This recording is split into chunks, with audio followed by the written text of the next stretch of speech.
अथैकादशोऽध्यायः 11मो अध्याय। अर्जुन उवाच मदनुग्रहाय परमं गुहमध्यात्मसंज्ञितं यत्त्वयोक्तं वचस्तेन मोहोऽयं विगतो मम। તો 10મો અધ્યાય જે શરૂ થયો છે અહીંયા આગળ, એની શરૂઆતમાં જ અર્જુને પ્રશ્ન પૂછ્યો છે. જે ઘણા એવા અધ્યાયો છે જેની અંદર પ્રશ્ન પૂછ્યા વગર જ જવાબ આપ્યા છે, પણ આ અધ્યાય એવો છે કે એની અંદર અર્જુન શરૂઆતમાં પહેલા શ્લોકથી જ પ્રશ્ન પૂછે છે. અને એનો જે પ્રશ્ન છે એ આઈ થિંક 2 કે 3 શ્લોકોના પ્રશ્ન છે. એના આમ તો ચાર શ્લોક છે. હા, 4 શ્લોક છે પ્રશ્નની અંદર. તો પહેલું શું કે છે એ બોલે છે. હવે એનું વક્તવ્ય જોઈએ. સંધિ છૂટી પાડીને પહેલું તો જોઈએ કે શું કહ્યું છે. મદ અનુગ્રહાય, એની અંદર મત અનુગ્રહાય એટલે કે મારા ઉપર અનુગ્રહ કરવા માટે પહેલો શબ્દ જે છે તે પરમમ એટલે કે પરમ શ્રેષ્ઠ. પછી બીજો જે લાંબો એકદમ મોટો શબ્દ છે એની અંદર છે ગુહ્યમ અધ્યાત્મ સંજ્ઞિતમ અથવા તો અધ્યાત્મ સંગીતમ એમ પણ કહી શકાય. ગુહ્યમ અધ્યાત્મ સંગીતમ. તો ગુહ્યમ એટલે કે ગોપનીય, ગુપ્ત, અને આગળ પેલો પરમ શબ્દ છે એટલે કે પરમ ગોપનીય, પરમ ગોપનીય. તો શું? અધ્યાત્મ સંજ્ઞિતમ એટલે કે અધ્યાત્મ વિષયક, અધ્યાત્મ નામે, સંજ્ઞા એટલે નામ, એટલે અહીંયા કે છે કે અધ્યાત્મ નામ વડે, એમ કે અધ્યાત્મના નામે.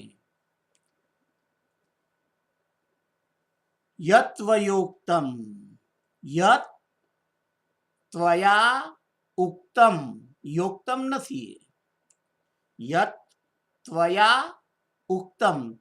યત એટલે કે જે, ત્વયા એટલે કે તમારા વડે, ઉક્તમ એટલે કે કહેવાયેલું, રાઈટ, કહેવામાં આવ્યું તે, રાઈટ.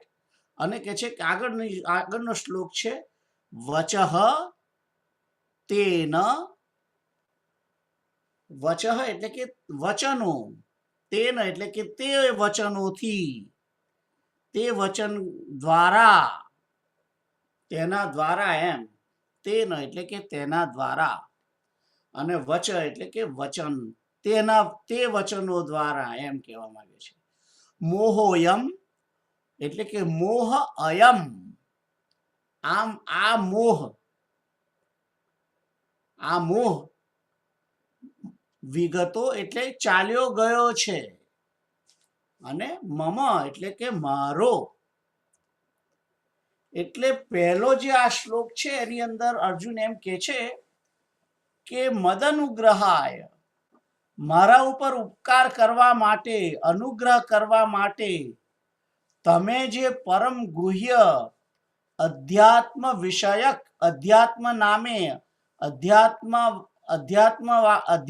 વિષયક શબ્દ સારો છે, અધ્યાત્મ વિષયક જે તમારા વડે કહેવાયો તે વચનો દ્વારા, તે વચનો દ્વારા મારો આ મોહ ચાલ્યો ગયો છે. વિગતો એટલે કે ચાલ્યો ગયો છે, ગતો રહ્યો છે, એમ કે છે. જુઓ અહીંયા આગળ ટ્રાન્સલેશનની અંદર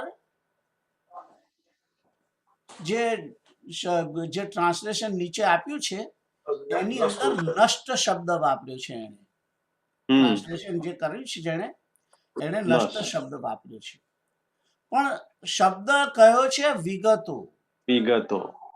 વિગતો એટલે કે સારી રીતે ચાલ્યો ગયો છે, ગયો, એમ.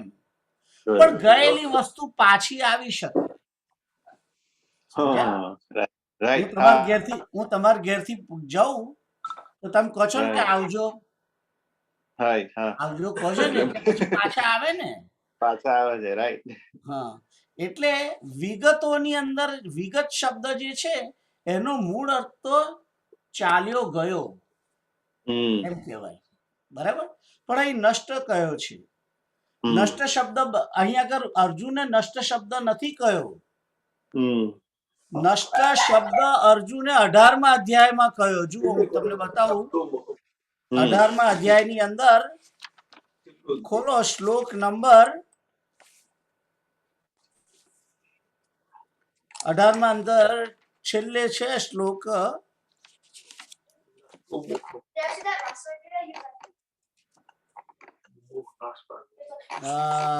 72 ની આજુબાજુ છે. હા, 73મો શ્લોક છે, 73. ત્યાં એક બસ ત્યાં નષ્ટો શબ્દ વાપરે છે. જુઓ, નષ્ટો મોહ. ત્યાં આગળ અર્જુનનો મોહ નાશ પામ્યો છે. 18મા અધ્યાય.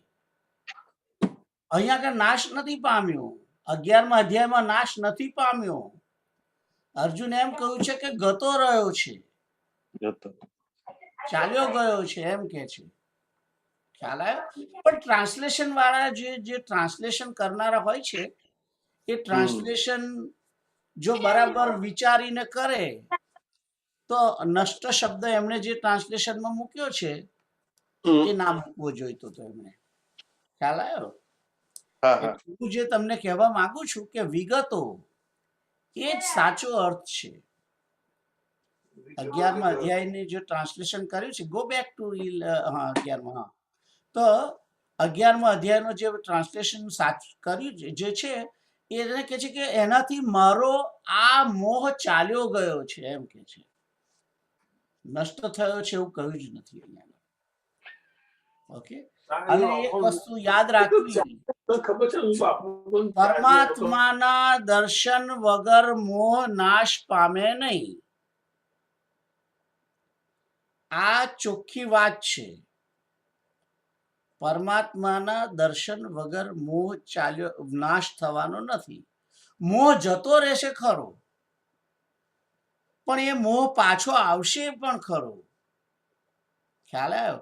કારણ કે મોહ જે છે એ મોહ એ માયાના છોકરા છે. કોના છોકરા છે? માયાના. માયાનો સૌથી મોટામાં મોટો છોકરો મોહ, પહેલો.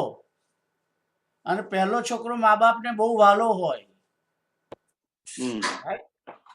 એમ આ મોહ જે છે એ માયાનો મોટો દીકરો છે. અને જ્યાં સુધી માં જાય નહીં ત્યાં સુધી છોકરાઓ જાય નહીં, કારણ કે છોકરાઓ માની પાછળ પાછળ ફરે. ખ્યાલ આવ્યો? છોકરાઓ માની પાછળ પાછળ ફરે. એટલે કારણ કે માનો જીવ જે છે એ છોકરાઓમાં હોય ને છોકરાઓનો જીવ માની અંદર હોય.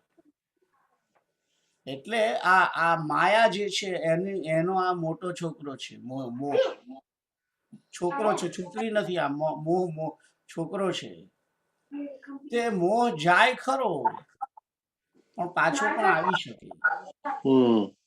એટલે આ વિગતો મોહ. પણ અહીંયા આગળ અર્જુન એક સ્વીકાર કરે છે આ શ્લોકની અંદર કે મારા પર અનુગ્રહ કરવા માટે તમે જે આ વચનો કહ્યા, પરમ ગોપનીય અધ્યાત્મ વિષયક જે તમે મને વચનો કહ્યા છે, તમારા વડે કહેવાયા છે, તેના વડે મારો મોહ ચાલ્યો ગયો છે એમ કે છે. ખ્યાલ આવ્યો? આઈ હોપ બધાને સમજણ પડી ગઈ છે આ શ્લોક કેવી રીતે છે. મત અનુગ્રહાય એટલે કે મારા ઉપર અનુગ્રહ કરવા માટે, પરમ એટલે કે પરમ ગુહ્યમ એટલે પરમ ગોપનીય, અધ્યાત્મ સંહિતમ એટલે કે અધ્યાત્મ વિષયક, યત જે તમારા વડે કહેવાયો, મારા પર અનુગ્રહ કરવા માટે પરમ ગોપનીય અધ્યાત્મ વિષયક જે તમારા વડે કહેવાયેલા વચનો તેનાથી મારો મોહ ચાલ્યો ગયો છે. આ આનું ટ્રાન્સલેશન છે. I hope everybody understand, right? એટલે જે એમના દ્વારા જે કહેવાયો પરમ અધ્યાત્મ વિષયક જે વચન કહેવાયા છે, એ કયા કયા વચનો? 10મા અધ્યાયના વચનો. હમ 10મા અધ્યાયના વચનો. કારણ કે પ્રશ્ન 10મા અધ્યાયમાં પૂછ્યો છે. અર્જુને 10મા અધ્યાયમાં પ્રશ્ન પૂછ્યો ને એના જવાબ આપ્યા. એના જવાબ આપી દીધા, કમ્પ્લીટ થઈ ગયા. પછી અર્જુન કહ્યું કે છે કે તમે જે આ ગુપ્ત અધ્યાત્મ વિષયક જ્ઞાન મારા ઉપર અનુગ્રહ કરવા માટે કહ્યું, જે પરમ ગોપનીય છે, તેના વડે મારો મોહ ચાલ્યો ગયો છે. એમ એટલે કે મારો મોહ જતો રહ્યો છે. એટલે મોહ જવાનું કારણ જે છે અર્જુનનો, એ 10મા અધ્યાયના વચનો સાંભળ્યા તેના વડે. એટલે કે 10મા અધ્યાયનું તમે નિયમિત બરાબર એને સમજવા પ્રયત્ન કરો હમ તો મારો ને તમારો બધાનો મોહ દૂર થાય. રાઈટ. જો આપણો મોહ દૂર ના થયો હોય, મારો નથી થયો, હા, પાછા એમ ના સમજી લે મારો થઈ ગયો છે. મારો નથી થયો. એટલે એનો અર્થ એવો થયો કે આપણે બધા, ઇન્ક્લુડિંગ માય સેલ્ફ, 10મો અધ્યાય બરાબર સમજ્યા નથી.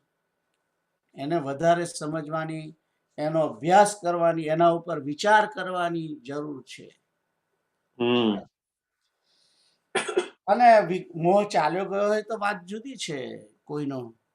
તો પણ કહેવાનો મતલબ એ હતો કે પહેલો જે શ્લોક છે એની અંદર અર્જુન સ્વીકાર કરે છે કે મારો મોહ જતો રહ્યો છે. ઘણી વખત વ્યક્તિ પોતે ડિક્લેર તો કરે છે કે મારો મોહ ચાલ્યો ગયો છે. આપણે બધા કહેતા છે ને કે મને કોઈ મોહ નથી, મારે માયા મોહ કશું નથી. એ ભ્રમ છે. ભમેડાનો ભ્રમ, એ ભ્રમ છે. તો ભ્રમ હોય થઈ ગયો હોય છે વ્યક્તિને, તો પછી એ આવું વચન બોલે કે ભાઈ મને હવે કોઈ મોહ રહ્યો નથી જગતની અંદર. પણ એને ડોલર બતાવો તો ખબર પડે કે મોહ ગયો છે કે નથી ગયો. રાઈટ? તો પેલા દુર્ગેશભાઈ હસે છે. કેમ સ્માઈલ કરો? તમે હસતા બીજાને કહો તો અમને બી હસવાનો મોકો મળે. તમે જે કહો છો એના પર જ હસું છું કે ડોલર બતાવો એટલે ખબર પડી જાય. That's true. That's absolutely right. તો આગળનો શ્લોક જોઈએ. તો આ શ્લોકની અંદર કોઈને કોઈ ક્વેશ્ચન છે? Very good. આગળ જઈએ. આગળનો શ્લોક દુર્ગેશભાઈ બોલો, તમે વાંચો.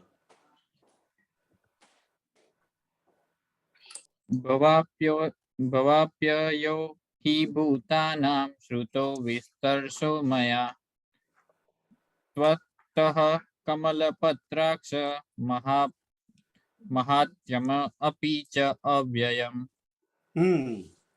તો કે છે ભવાપ્યયૌ હિ ભૂતાનામ શ્રુતૌ વિસ્તરશો મયા ત્વત્તઃ કમલપત્રાક્ષ માહાત્મ્યમ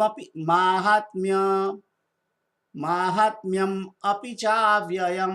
એવું રીતે બોલાય, અથવા તો માહાત્મ્યપી ચાવ્યયમ. રાઈટ? મને ઘણી વખત સંધિ છૂટી પાડીને બોલવાની ટેવ છે, એટલે હું ઘણી વખત ગડબડ કરી દઉં છું. પણ ઇટ શુડ બી માહાત્મ્યમ અપી ચાવ્યયમ. અપી ચ અવ્યયમ. સંધિ છૂટી પાડીને બોલો તમે તો આ રીતે. પણ આખો જે શ્લોક છે એ આ રીતે છે. ભવઃ અપી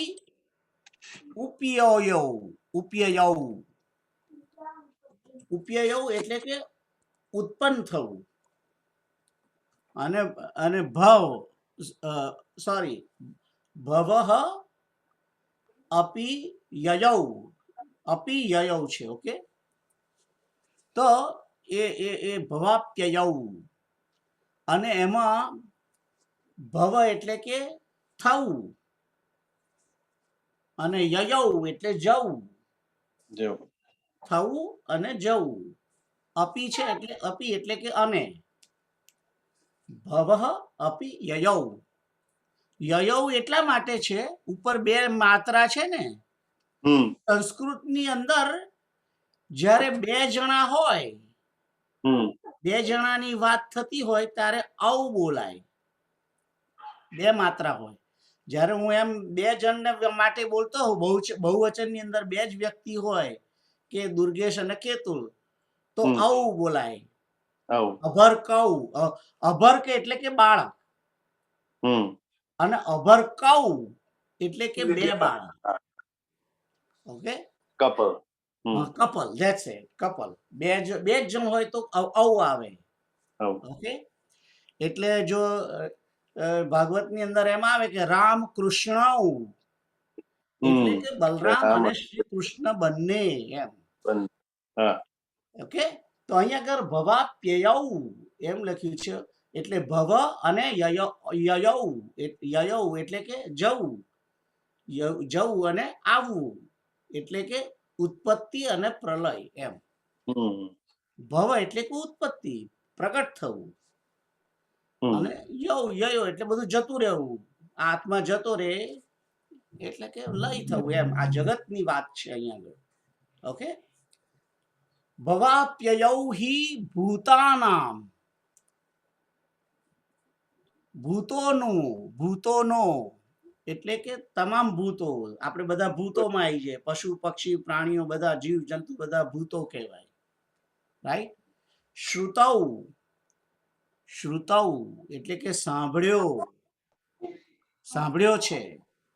વિસ્તરશો, વિસ્તરશઃ, વિસ્તરશઃ એટલે એનું બન્યું છે શૌ, શો, વિસ્તરશો, પણ એકચ્યુઅલી વિસ્તરશઃ એવી રીતે છે, પણ પેલો વિસર્ગનો ઓ બન્યું છે. હમ અને મયા, મયા એટલે કે મેં, એમ. અને વિસ્તરશો, વિસ્તરશઃ એટલે કે વિસ્તાર પૂર્વક. ઓકે, એટલે એમ કે છે કે તમામ ભૂતોની ઉત્પત્તિ અને પ્રલય મેં વિસ્તાર પૂર્વક સાંભળ્યો. આ પહેલી લીટીનો અર્થ થાય, હમ પડે છે. અને પછી બીજી લીટીમાં શું કે છે? ત્વત્તઃ કમલપત્રાક્ષ, ત્વતઃ એ ત્વત્તઃ, ત્વત્તઃ તમારા વડે,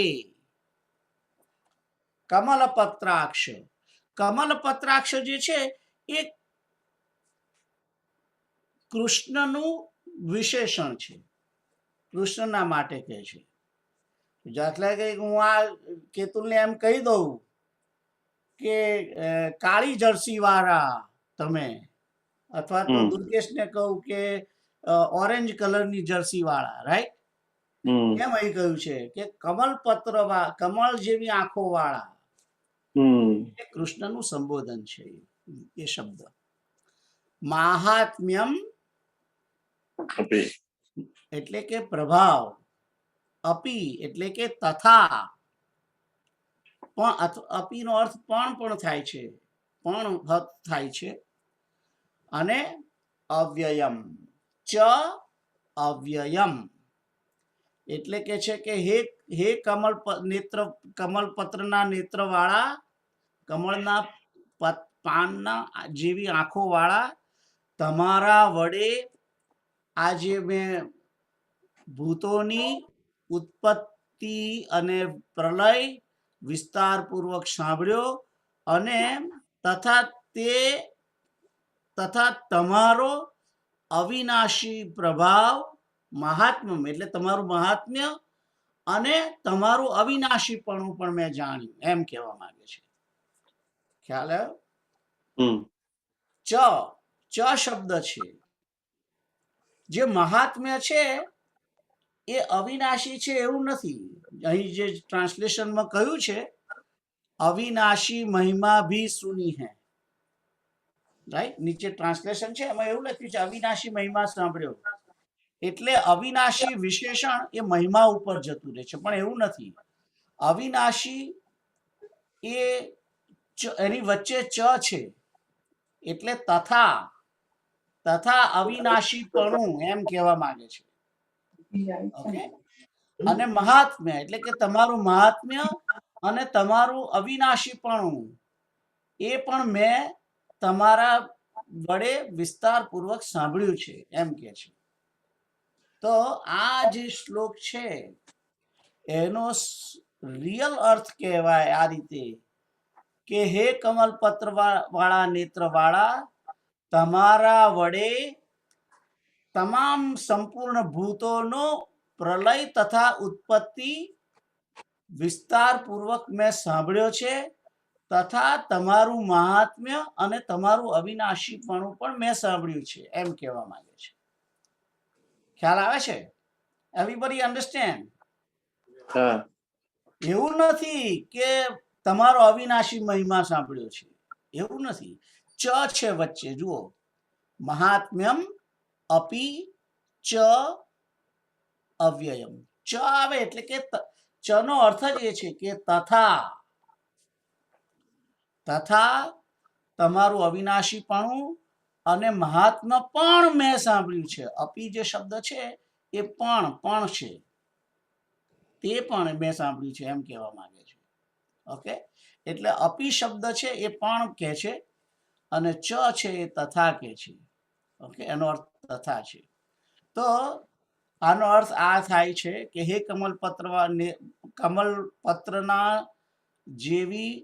જેવા નેત્રો વાળા, મેં તમારા વડે ભૂતોની ઉત્પત્તિ અને પ્રલય વિસ્તારપૂર્વક સાંભળ્યો છે,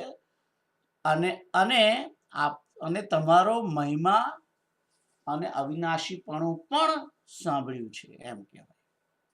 ઓકે, તો કોઈને ક્વેશ્ચન છે આ બાબતમાં? તો અહીં આગળ ભગવાન એમ કે છે, અહીં આગળ અર્જુન એમ કે છે કે મેં જે સાંભળ્યું, શું સાંભળ્યું? 10મા અધ્યાયમાં ભૂતોની ઉત્પત્તિ અને પ્રલય વિશે પણ સાંભળ્યું છે, અને ભગવાન શ્રી કૃષ્ણનો મહિમા વિશે પણ સાંભળ્યું છે, અને ભગવાન શ્રી કૃષ્ણના અવિનાશીપણા માટે પણ સાંભળ્યું છે. એટલે 10મા અધ્યાયની અંદર જે વિભૂતિ વિશે તો કહ્યું, પણ અર્જુને એ પણ સાંભળ્યું જોડે જોડે કે ભગવાનનો મહિમા સાંભળ્યો, ભગવાનનું અવિનાશીપણું છે તે સાંભળ્યું, અને ભગવાન વડે જ આ ભૂતોની ઉત્પત્તિ અને પ્રલય થાય છે એ પણ સાંભળ્યું.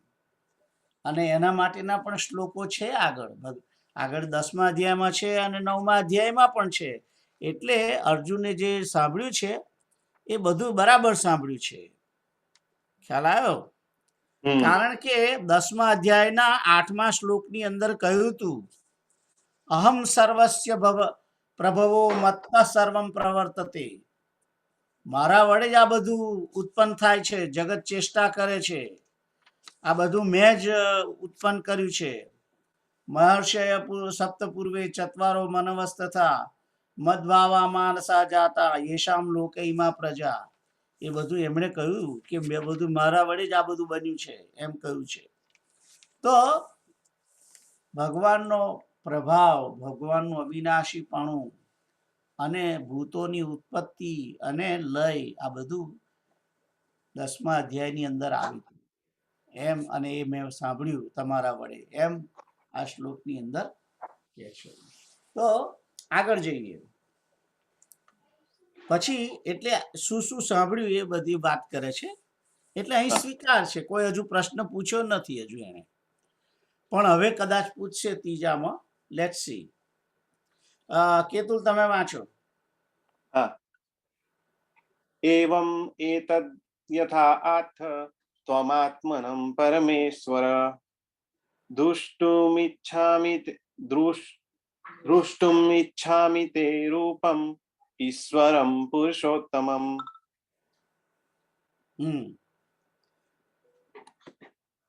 તો દૃષ્ટુ નથી, એ દ્રષ્ટુ. દ્રષ્ટુ તો દ્રષ્ટુમ આગળ હું વાંચું છું, સાંભળજો બરાબર. હમ એવમેતत् યથા તત્વમ આત્માનં પુરુષ પરમેશ્વરઃ દ્રષ્ટુમિચ્છામિ તે રૂપમ ઐશ્વરમ પુરુષોત્તમ. મેં તમને કહ્યું હતું કે દર 8 અક્ષરે અટકવાનું છે. હમ એટલે ત્વમાત્માનમ જે શબ્દ હતો હમ એને સંધિ છૂટી પાડી દેવાની હતી તમારે. એવમેતत् યથા તત્વમ ત્વમ આ બાજુનો જે બીજો છે શબ્દ હા એને ત્વમ કરી અને આત્માનમ છૂટો પાડી દેવાનો. બરાબર. ત્વમ એ આત્માનમ મેં જોયું કે આ 7 છે પરમેશ્વર. પણ ખબર ના પડી કેવી રીતના પેલો આઠમો લાવવાનો. ના, ધેટ્સ ઓકે, ધેટ્સ ઓલરાઈટ. ના ખબર પડે એટલા માટે હું છું, તમને સમજાવવા માટે હું છું. Don't worry. ભૂલ થાય એનો વાંધો નથી, પણ ભૂલ રિપીટ ના થવી જોઈએ.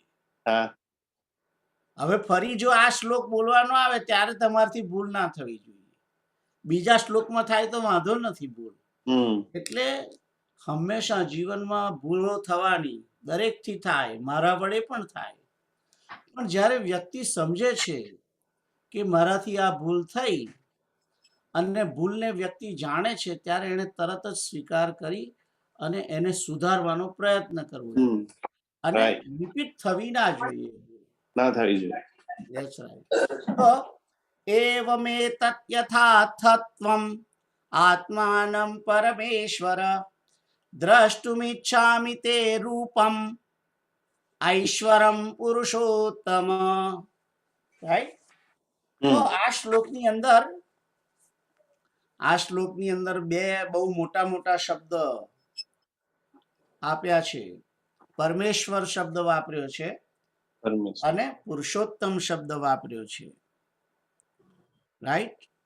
ભગવાનને હવે લુક્સ લાઈક કે અર્જુને મસ્કા મારવાનું ચાલુ કર્યું લાગે છે. એક જ શ્લોકમાં 2 વાર સરસ સરસ સંબોધન કર્યા છે. આગળના શ્લોકમાં પણ જુઓ, આગળના શ્લોકમાં કમલપત્રાક્ષ કહી દીધું ભગવાનને. રાઈટ. કમલપત્રાક્ષ કહ્યું છે ને. અને હવે આ શ્લોકની અંદર તો કે છે પરમેશ્વર છો, અને પાછો કે છે પુરુષોત્તમ છો. હવે પુરુષોત્તમ છું એવું તો હજુ કૃષ્ણએ કહ્યું નથી. કૃષ્ણ કહેવાના છે કે હું પુરુષોત્તમ છું, એ 15મા અધ્યાયમાં કહેવાના છે. રાઈટ. પણ એ પહેલા અર્જુન કહી દે છે કે તમે પુરુષોત્તમ છો. તમે પુરુષોત્તમ છો એવું એલાન અર્જુન પહેલેથી જ કહી દે છે ભગવાનને. તમે પરમેશ્વર છો એમ કહી દીધું છે. હવે તમે વિચાર કરો કે આજે માનો કે કેતુ તું લડવા ગયો હોવ દુર્ગેશની સામે. સોરી, તમને કૌરવો નહીં બનાવતો. અને જો મને તું એમ કહું કે તમે યોગેશ અંકલ ગાડી ચલાવી લો, રથ હાંકી લો. રાઈટ. અને હું માનો કે તમારી ગાડીનું સ્ટીયરિંગ પકડું, તમારી ગાડી ડ્રાઈવ કરું, અને તું મને પરમેશ્વર કહું? અલે મારી ગાડી ચલાવે છે કેમ ન કહું? હે, મારી ગાડી ચલાવે છે હું કેમ નો પરમેશ્વર કહું? તો અહીંયા આગળ અર્જુન પણ કમાલ કરે છે. એક તો ભગવાન શ્રી કૃષ્ણને એને જો પરમેશ્વર કહેવું હતું, એવું કહેતા પહેલા એને એટલી ખબર ના પડે કે પેલા યુધિષ્ઠિરને કહીને કોઈક બીજો નવો સૂત બોલાવીને સારથી બેસાડીએ આગળ, અને પછી આમને કહો કે તમે અંદર આવી જાઓ, તમે તો પરમેશ્વર છો, અંદર આવો, તમારી ગાડી રથ ચલાવવાનો ના હોય. રાઈટ. પણ રથની લગામ પણ એમના હાથમાં જ છે, ચાબુક પણ હાથમાં છે, અને તેમ છતાં અર્જુન એમને કે છે પરમેશ્વર, અર્જુન એમને કે છે પુરુષોત્તમ. તો એ આ થોડુંક કોઈ પણ માણસને અચંબામાં નાખે તેવું છે. પણ જે રીતે આગળ 10મા અધ્યાયમાં, 9મા અધ્યાયની અંદર, 7માની, આ બધું પોતાના વિશે જણાવવા માંડ્યું છે. એ લગભગ આમ તો ચોથાથી જ ચાલુ કરી દીધું હતું ભગવાને, રાઈટ?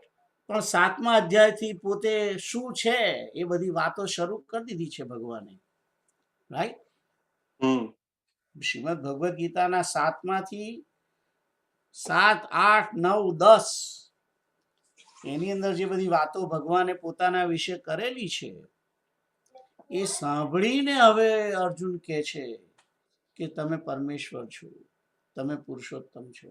કારણ કે અર્જુન ભગવાન શ્રી કૃષ્ણની વાતોને સાચી સમજે છે, સાચી જાણે છે, અને એને કંઈક ડાઉટ લાગે તો તરત પ્રશ્ન પૂછે છે. તો આ શ્લોક જે છે એને પહેલા તો સંધિ છૂટી પાડીને જોઈએ. એવમ, એવમ એટલે કે આવું, આવું જ છે, આવું. એતત, એતત એટલે એ આવું જ છે. એતત યથા એટલે કે જે, જેવું. એવમ એતત યથા, આ એવું, જેવું. આથ, આથ એટલે કહો છો. ત્વમ એટલે કે તમે, એટલે કે છે કે તમે આ જેવું કહો છો એવું જ છે, એમ કે છે. હે પરમેશ્વર, તમે જે કહો છો એવું જ આ બધું છે. એટલે તમે જે કહો છો એવું જ આ છે. એવમ, એવમ એટલે કે એવું. એતત એટલે કે આ. યથા એટલે કે જેવું. આથ એટલે કહો છો. ત્વમ એવું. અને આત્માનમ એટલે કે તમને પોતાને. તમને પોતાને, હે પરમેશ્વર, તમે પોતાને જેવા કહો છો એવા જ તમે છો, એમ કહેવા માંગે છે. અર્થ ખબર પડ્યો? હા. હે પરમેશ્વર, પહેલી લીટી જ ચાલે છે, હજુ બીજી નથી આયા આપણે. હે પરમેશ્વર, આત્માનમ એટલે કે તમે આપને. ત્વમ આત્માનમ તમે આપને. આપને કહ્યું છે કે આત્માને, તમે તમારા આત્માને, એ પરમેશ્વર તમે તમારા આત્માને જેવો કહો છો તેવા જ તમે છો, એમ કહેવા માંગે છે. તેવા જ છો એમ કહેવાય છે, રાઈટ? તો આ બીજો જે આ ત્રીજો શ્લોક છે એમની પહેલી લીટીનો અર્થ એમ કે છે કે હે પરમેશ્વર, આપ એટલે કે તમે, તમને પોતાને જેવા કહો છો એ એવું જ છે, એવા જ છો તમે, એમ કે છે. એટલે કે ભગવાન જે આગળ 7મા અધ્યાયથી 8મા અધ્યાય, આમ તો 4થા અધ્યાયમાં કહ્યું હતું કે મેં આ યોગ સૂર્યને કહ્યો હતો ને આને કહ્યો હતો, સૂર્યએ પોતાના પુત્રને કહ્યો ને બધાની વાત કરી હતી ને. એટલે છેક સૂર્ય સુધી પહોંચી ગયેલા કે મેં સૂર્યને કહ્યો હતો. અને આ બધું 4થા અધ્યાયથી ભગવાને જે કઈ પોતાના વિશે વાત કરી છે એ બધી વાતનો સ્વીકાર અર્જુને અહીં આગળ કર્યો છે કે તમે તમારા પોતાના માટે જેવું કહો છો એવું જ છે બધું. એટલે કે હું એને સાચું માનું છું, એમ કે છે બેઝિકલી, રાઈટ? અને પછી આગળ શું કે છે? દ્રષ્ટુમિચ્છામિ તે રૂપમ ઐશ્વરમ પુરુષોત્તમ. તમે કહો છો એવું જ છે, પણ હું દ્રષ્ટુમ જોવા માટે, જોવાને, ઈચ્છામિ ઈચ્છા કરું છું, તે એટલે કે તે રૂપનું, રૂપમ તે રૂપનું, ઐશ્વરમ એટલે કે તમારું જે જ્ઞાન, ઐશ્વર્ય જે બધું છે, શક્તિ, બળ, વીર્ય, તેજ, આ બધું તમારું જે ઐશ્વર્ય છે હે પુરુષોત્તમ એને હું જોવા ઈચ્છું છું. આ અર્જુન બોલો કેટલો ચાલાક છે. આટલું બધું કહ્યું, ચોથા અધ્યાયથી ભગવાન એની જોડે બધું કયા કરે છે કે હું આ છું, હું આ છું, મારાથી જ વરસાદ પડે છે, યજ્ઞ ને આ ને તે ને બધી વાતો, ઘણી બધી વાતો કરી છે. હું યજ્ઞનો ભોગતા છું ને બધું કહ્યું ને આગળ. અને આ બધું સર્વમિદમ, આ એ બધાની અંદર હું વાસુદેવ છું, આ બધું કહ્યું ને બધી વિભૂતિઓ જણાવી.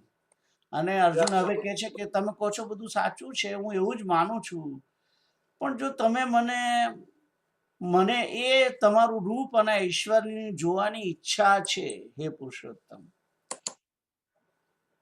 હવે એનો અર્થ શું થયો? હવે અર્જુન જોવા માંગે છે. એને કહ્યું છે એ સાચું માન્યું છે. હવે ભાઈ જો મેં તને કહ્યું એ તું સાચું માનતો હોય ને સમજતો, બધું બરાબર છે, અને એવું કહો જ પણ ખરો, અને પાછો પૂછે છે કે મારે હવે રૂપ જોવું છે, મારે તમારું ઐશ્વર્ય જોવું છે, કે તમે કહો છો કે આ બધાને મેં ઉપજાયા છે ને ગતિ ભરતા પ્રભુ સાક્ષી નિવાસ શરણમ સુરત, આ બધું હું કરું છું, મારા વડે જ બધા ભાવો થાય છે, અને આ બધું વાતો જે કરી આગળ એ બધું સાચું માનું છું, પણ મારે જોવું છે. બોલો એનો અર્થ શું થયો? એનો અર્થ શું થયો? કેતુલ, એનો અર્થ શું થયો? એવું જોવું છે એટલે પ્રૂફ આપો. That's right. Absolutely right. Absolutely right. એક દૃષ્ટિએ અર્જુને ચાલાકી પૂર્વક ભગવાનને કહ્યું કે તમે મને આ બધું કહો છો હું સાચું માનું છું, પણ તમે મારે આ રૂપ જોવું છે, મારે આ રૂપ મને જોવાની ઈચ્છા છે એમ કહ્યું. અને પછી પાછો શરણાગત, પાછો થોડોક એને થયું કે ભગવાન હમણાં ગુસ્સે થઈ જશે કે તને હું કહું છું એટલો સાચું માણસ કહો ને પાછો મારી જોડે પ્રૂફ માંગે છે.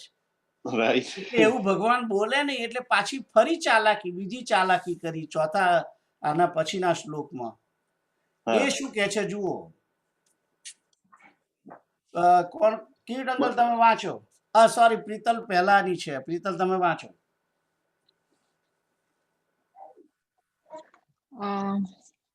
મન્યસે યદિ તચ્છક્યં મયા દ્રષ્ટુમિતિ પ્રભો યોગેશ્વર તતો મે ત્વં દર્શયાત્માનમવ્યયમ.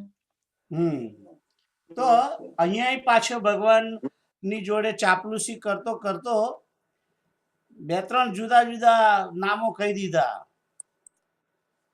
યોગેશ્વર કહી દીધા છે. અહીંયા આગળ જુઓ, એકવાર પરમેશ્વર કયા, આગળ પુરુષોત્તમ કયા, હવે યોગેશ્વર કે છે, પ્રભો કે છે. પ્રભો એટલે સ્વામી. બે વખત આ શ્લોકમાં 2 વાર.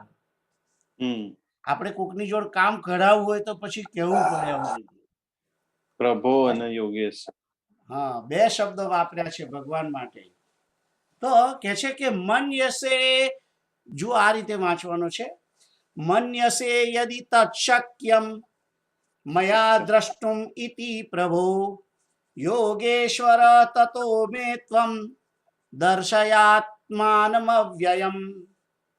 તો સંધિ છૂટી પાડીને મન્યસે એટલે કે માનતા હો તો. મન્યસે નો એટલે કે તમે જો એમ માનો તો. શું માનો તો? યદિ તત્શક્યમ, જો તમારા વડે શક્ય હોય તો, મયા એટલે કે મારા વડે, દ્રષ્ટુમ ઇતિ એટલે કે જોવા માટે, મારા વડે જોવા શક્ય હોય તો, ઇતિ એટલે કે આ, હે પ્રભો મારા વડે જો આ શક્ય હોય એવું તમે માનતા હો, જો તમે એમ માનતા હો કે મારા વડે આ જોવું શક્ય છે, હે સ્વામી હે યોગેશ્વર તતો એટલે કે તો, તતોનો અર્થ છે તો, મેં ત્વમ, મેં એટલે મને, ત્વમ તમારું, દર્શયા actually દર્શયઃ, દર્શય શબ્દ છે, દર્શય એટલે કે દર્શન કરાવો, આત્માનમ, આત્માનમ એટલે કે આત્માનું દર્શન કરાવો એવું નથી, સ્વરૂપનું દર્શન કરાવો એમ કહેવા માંગે છે. આત્માનો અર્થ જે છે અહીંયા આગળ સ્વરૂપ તરીકે લેવાનું છે.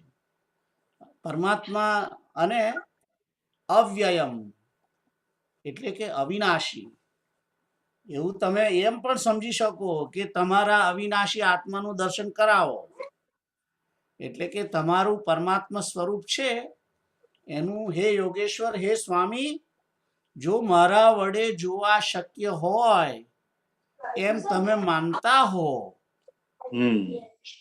મને દર્શન કરાવો.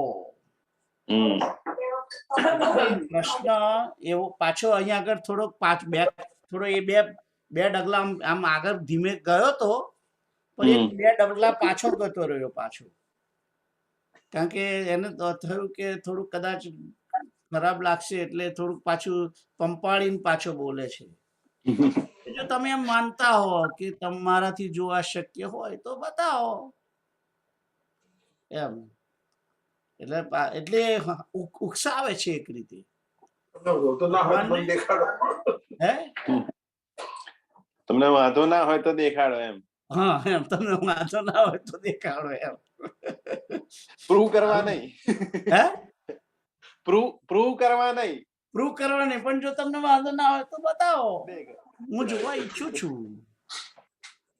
એટલે આવું કે તમે, હું તમને તમારી આગળ બણગા મારતો હોઉં કે તું, અને પછી તમે કહો કે તું, તમે યોગેશ કાકા તમે કશું કહો છો બધું બરાબર છે, હું માનું છું, પણ જો તમે કદાચ શ્રીમદ ભાગવત માંથી કહો છો તો ભાગવત ખોલીને બતાવો તો સારું.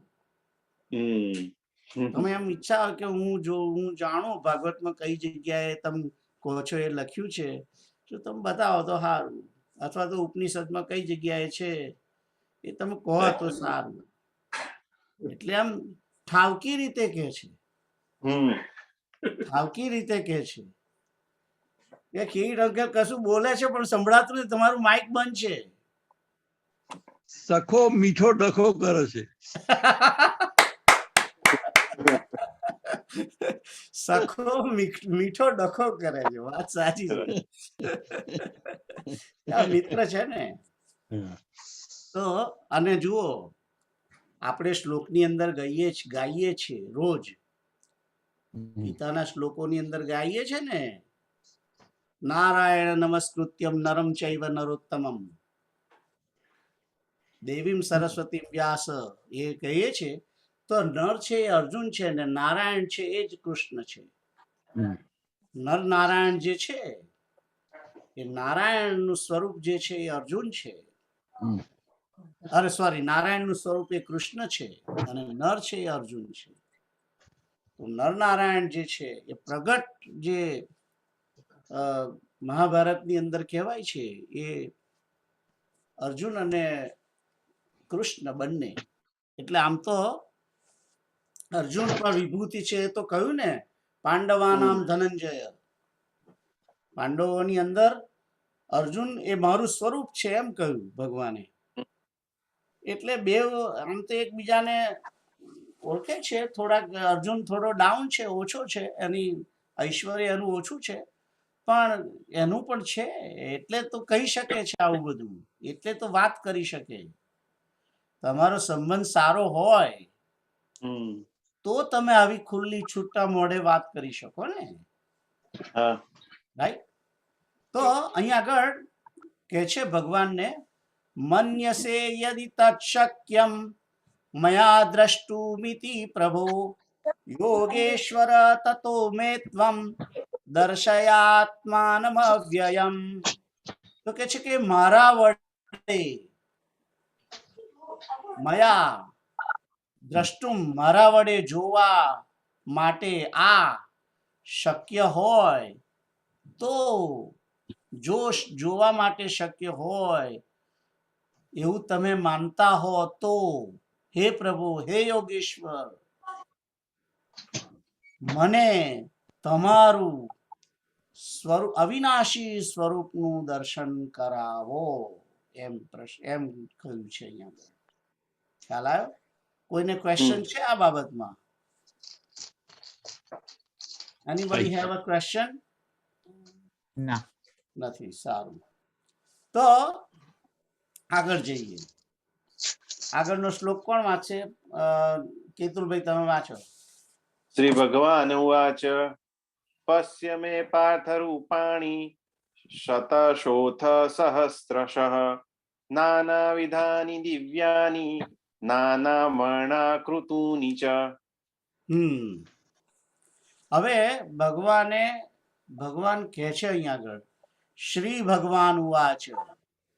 હવે ભગવાન બોલ્યા. શું કે છે? ભગવાન પશ્ય મે પાર્થ રૂપાણી શતશોથ સહસ્રશઃ નાનાવિધાની દિવ્યાની નાનાવર્ણાકૃતાની ચ. તો હે પાર્થ, પાર્થ શબ્દ, પાર્થ એટલે કે પૃથાનો પુત્ર. પૃથા એટલે કે કુંતી. કુંતી જે છે એ પૃથાનો પુત્ર છે, રાઈટ? પૃથા એટલે કુંતી. એ કુંતી નો પુત્ર એટલે પાર્થ. કે છે કે હે પાર્થ, મેં એટલે કે મારા, શતશોથ, શતશો એટલે સેંકડો, અથઃ સહસ્રશઃ. તો પેલું તો પશ્ય મેં પાર્થ રૂપાણી શતશો અથઃ, સોરી, શતશઃ અથ સહસ્રશઃ. અને પછી કહે છે કે શતશઃ એટલે કે સેંકડો, અથ એટલે કે અને, સહસ્રશઃ એટલે કે હજારો, હજારો, નાના વિધાની એટલે કે નાના એટલે જુદા જુદા, વિધાની એટલે પ્રકાર, નાના એટલે કે જુદા જુદા પ્રકારના, દિવ્યાની દિવ્ય, નાના એટલે જુદા જુદા, વર્ણ કૃતિની ચ, ચ એટલે તથા, તથા નાના વર્ણ આકૃતિની ચ, એમ છે.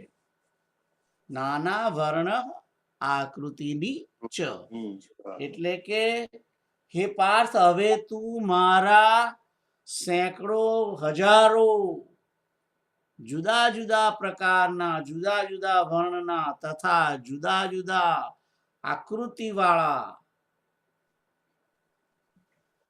અને પછી દિવ્ય છે. દિવ્ય, દિવ્યનો અર્થ છે અલૌકિક. અને રૂપાણી, રૂપો એટલે કે રૂપોને પશ્ય, જો, એમ કે છે. એટલે હવે ભગવાન તરત જ એગ્રી થઈ ગયા છે.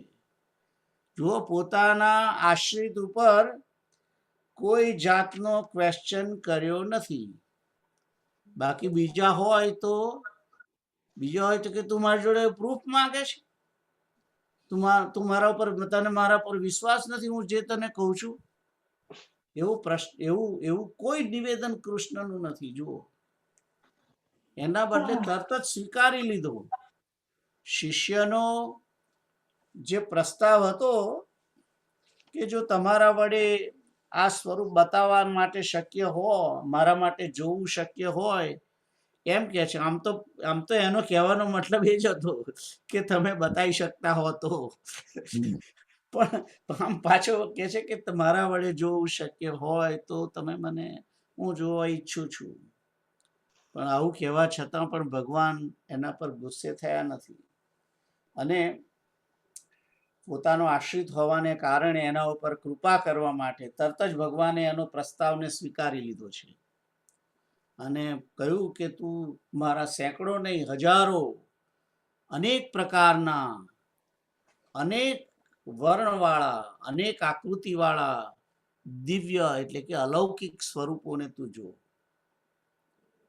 એટલે હવે અહીંયા આગળ કહી દીધું છે કે હવે તું જોઈ લે એમ કે છે, રાઈટ? તો જોવાની વાત કરી છે. આગળ જઈએ. આગળ જવું છે કે હજુ અહીં ઉભા રહેવું છે? કાલે જોવું છે? નેક્સ્ટ વીકે જોવું છે?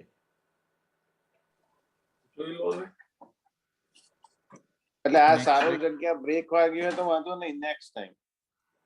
હા, કારણ કે જે જોવાનું બધું છે હવે સ્વરૂપ એનું વર્ણન આવે છે, પણ બે જો તમે ઈચ્છતા હો તો આગળ 1, 2, 3 ને 4 શ્લોક કરવા પડે. 3 તો કરવા જ પડે, 3 તો કરવા જ પડે. ઓકે, તો જો જલ્દી કરવા હોય તો કરીએ આપણે, કારણ કે અહીં અગર ભગવાન પોતે બોલ્યા છે એટલે શું કહે છે એ જોઈએ. આગળનો શ્લોક વાંચીએ, કારણ કે તમારે આજે થોડુંક કાલ સવારે વહેલું ઉઠવાનું છે એટલા માટે હું તમને પૂછું છું. મને કોઈ વાંધો નથી, અમે તો નવરા છીએ, રાઈટ? એમ તો અમે નવરાજ છીએ, લાગે એવું બીઝી છે, કશું બીઝી નહીં. હે, એમ તો અમે નવરાજ છીએ. ઓકે, તો પછી તો હા કે રાખીએ એમ ને? અમે નહીં, હું બોલ કે તો. ઓકે, કશો વાંધો નહીં. 3 શ્લોક કરીશું, વધારે નહીં. 9:15 બંધ કરી દઈશું. ઓકે, 9:15 ને બંધ કરશું. તો આગળનો શ્લોક છે, હું જ વાંચું છું. ચાલો. પશ્યાદિત્યાન વસુન રુદ્રાન અશ્વિનૌ મરુતસ્તથા બહુન્ય દૃષ્ટ પૂર્વાણી પશ્યાશ્ચર્યાણી ભારત. તો અહીં આગળ કહે છે પશ્ય, સંધિ છૂટી પાડીને પશ્ય. પહેલું તો આ શ્લોકની અંદર અર્જુનના માટે સંબોધન છે ભારત. ભારત શબ્દ છે એ અર્જુનનું સંબોધન છે, જેમ ગઈ વખતે પાર્થ શબ્દ સંબોધન હતું અર્જુનનું, એવી રીતે પશ્ય એટલે કે જો, આદિત્યાન એટલે કે આદિત્યોને તું જો એમ કે છે. આદિત્યાન એટલે અદિતિના પુત્રોને તું જો, એટલે અદિતિના પુત્રો 12 છે, 12ને તું જો એમ કે છે. વસુન 8 વસુઓને જુઓ, વસુ 8 છે. રુદ્રાન 11 રુદ્રોને તું જો. અશ્વિનૌ અશ્વિની કુમારો 2 છે, તો 2 અશ્વિની કુમારોને તું જો એમ કે છે. મરુતઃ 49 મરુતો છે, 49 મરુદ ગણોને તું જો. તો આ પહેલી લીટીમાં આટલી વસ્તુ ગણાઈ છે કે તું આદિત્યોને જો, 12 આદિત્યોને જો, 8 વસુઓને જો, 11 રુદ્રોને જો, 2 અશ્વિની કુમારોને જો, 49 મરુદગણોને જો. તથા અને બહુની, સંધિ છૂટી પાડીને જો બોલીએ છે તો બહુની એટલે કે ઘણાએ, ઘણા. દ્રષ્ટ ઘણાએ, દ્રષ્ટ પૂર્વાણી, બહુની અદ્રષ્ટ પૂર્વાણી. દ્રષ્ટ પૂર્વાણી નથી, સોરી, બહુની અદ્રષ્ટ પૂર્વાણી. ઘણા લોકોએ નહીં જોયેલા પૂર્વો એટલે કે પહેલા કોઈએ જોયા ના હોય તેવા. બહુની એટલે કે બહુ લોકોએ, અદ્રષ્ટ ના જોયેલા, પૂર્વે એટલે કે પહેલા, એટલે કે પહેલા લોકોએ ના જોયા હોય એવી બધી વસ્તુઓ હું તને બતાવું છું. પશ્યાશ્ચ, પશ્ય એટલે કે જો, આશ્ચર્યાણી એટલે કે આશ્ચર્યજનક. આશ્ચર્યાણી એટલે કે આશ્ચર્યજનક બધી વસ્તુઓને તું રૂપોને તું જો એમ કે છે. ખ્યાલ આવ્યો? સિમ્પલ છે ને, અન્ડરસ્ટેન્ડ. સંસ્કૃત બહુ અઘરું નથી. તમને હવે ધીમે ધીમે જે આટલા બધા સમયથી હું છૂટી પાડીને બતાવું છું, એટલે you can pick it up immediately nowadays, right? તો બહુની અદ્રષ્ટ પૂર્વાણી એટલે પહેલા લોકોએ નથી જોયા એવા ઘણા લોકોએ નહીં જોયું આ બધું. એવા આશ્ચર્યજનક રૂપો તું બધા હવે હે ભારત તું જો. એટલે પેલા જે પેલી ઉપર કહ્યું છે 12 આદિત્યો, 8 વસુ 20, 11 રુદ્રો 31, 2 અશ્વિની કુમારો, કુલ 33. આ 33 દેવતાઓ મુખ્ય કહેવાય છે. અને 49 મરુદ ગણો.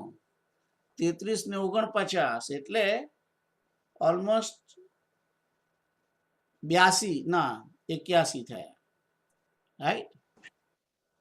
ના 82 થયા. તો 82 એ અને તથા જે પહેલા લોકોએ ના જોયા હોય એવા સ્વરૂપો જો, આશ્ચર્યજનક રૂપો તું જો એમ કે છે.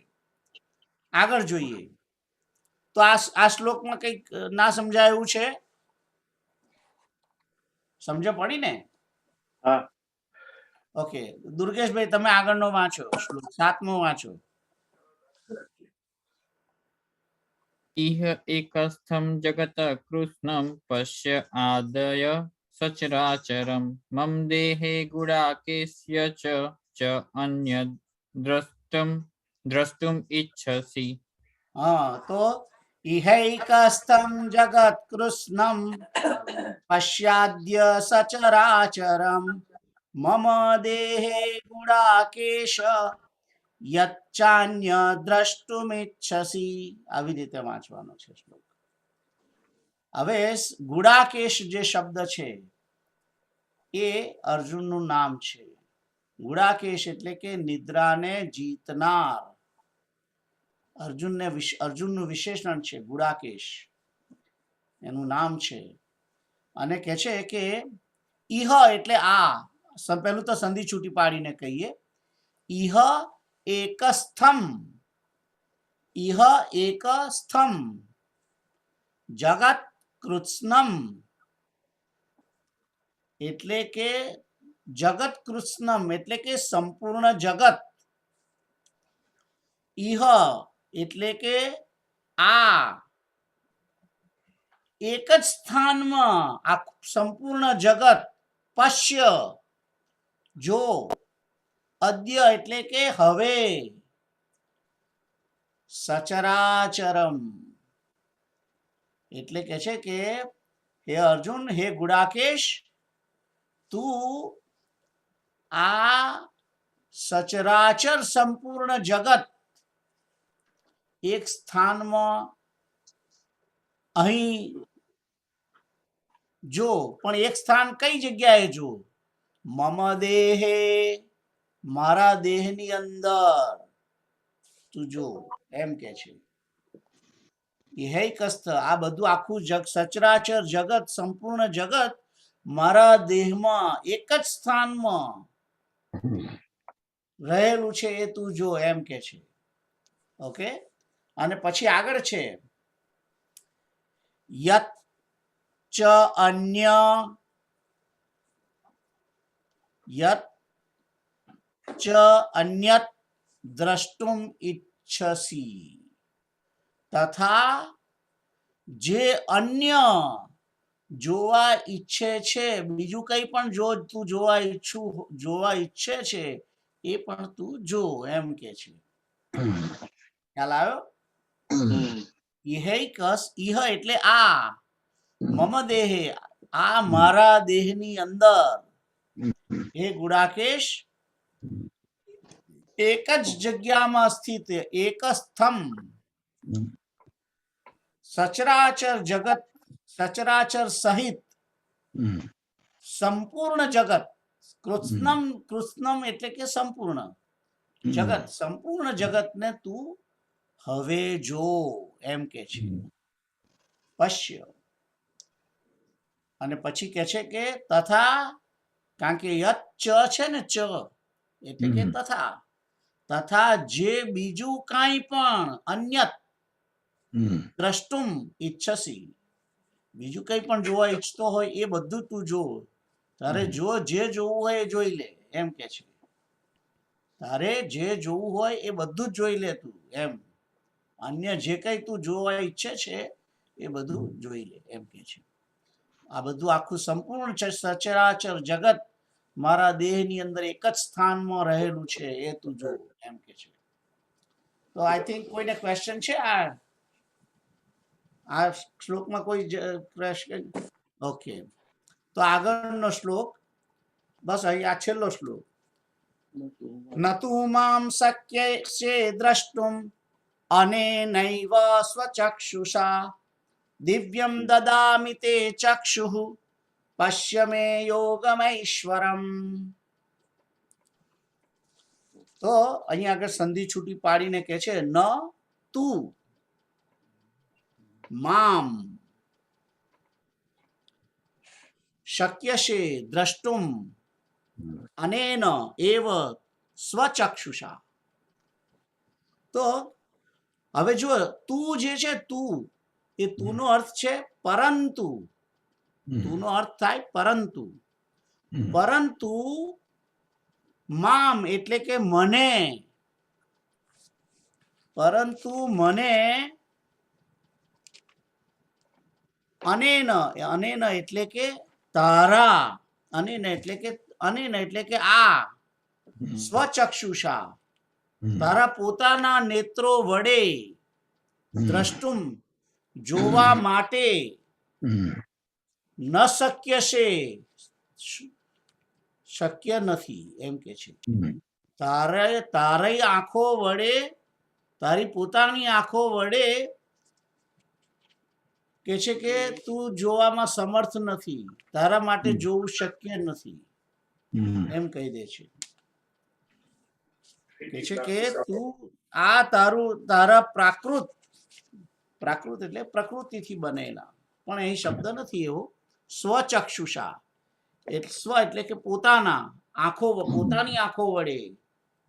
અને નૈવ, અને ન એવ, અને ન એટલે કે આ તારા પોતાના આંખો વડે દ્રષ્ટુમ જોવા માટે હું શક્ય નથી એમ કે છે. એટલે હવે શું કે છે? તે એટલે કે તેટલા માટે, બીજી લીટીમાં તે શબ્દ છે, તેથી એમ.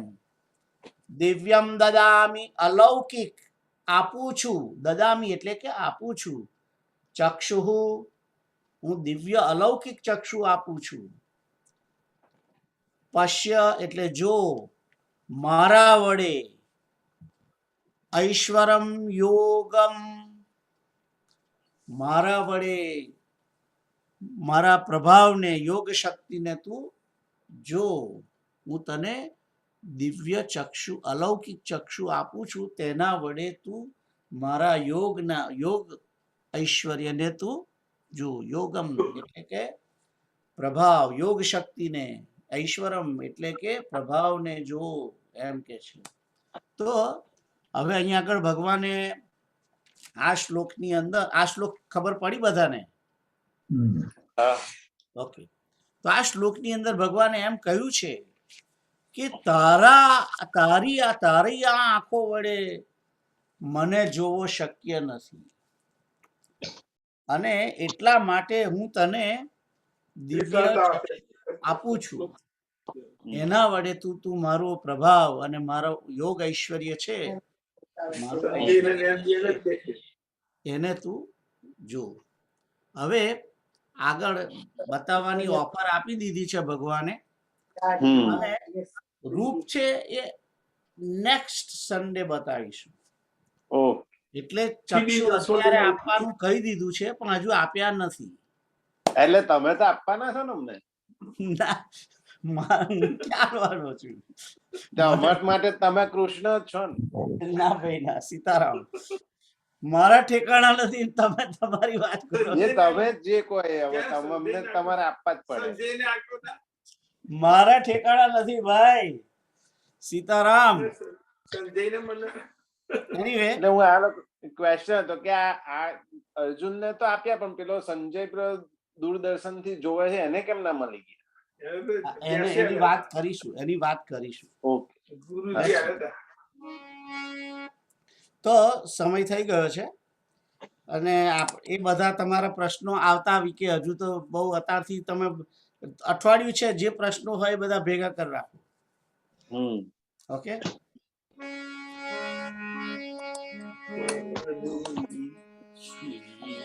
કૃષ્ણ ગોવિંદ હરે મુરારે, હે નાથ નારાયણ વાસુદેવ. શ્રી કૃષ્ણ ગોવિંદ હરે મુરારે, હે નાથ નારાયણ વાસુદેવ. શ્રી કૃષ્ણ ગોવિંદ હરે મુરારે, હે નાથ નારાયણ વાસુદેવ. શ્રી કૃષ્ણ ગોવિંદ હરે મુરારે, હે નાથ નારાયણ વાસુદેવ. શ્રી કૃષ્ણ ગોવિંદ હરે મુરારે, હે નાથ નારાયણ વાસુદેવ. શ્રી કૃષ્ણ ગોવિંદ હરે મુરારે, હે નાથ નારાયણ વાસુદેવ. ઓમ પૂર્ણમદ પૂર્ણમિદમ પૂર્ણાત પૂર્ણમુદચ્યતે પૂર્ણસ્ય પૂર્ણમાદાય પૂર્ણમેવાવશિષ્યતે. ઓમ સર્વે ભવन्तु સુખિનઃ, સર્વે સन्तુ નિરામયાः, સર્વે ભદ્રાણિ પશ્યन्तુ, મા કશ્ચિत् દુઃખમાપ્નુયાत्. ઓમ તત્સત. ઓમ તત્સત. ઓમ તત્સત. જય સિયારામ. જય સિયારામ. જય શ્રી રામ. જય સિયારામ. જય સિયારામ. જય શ્રી રામ.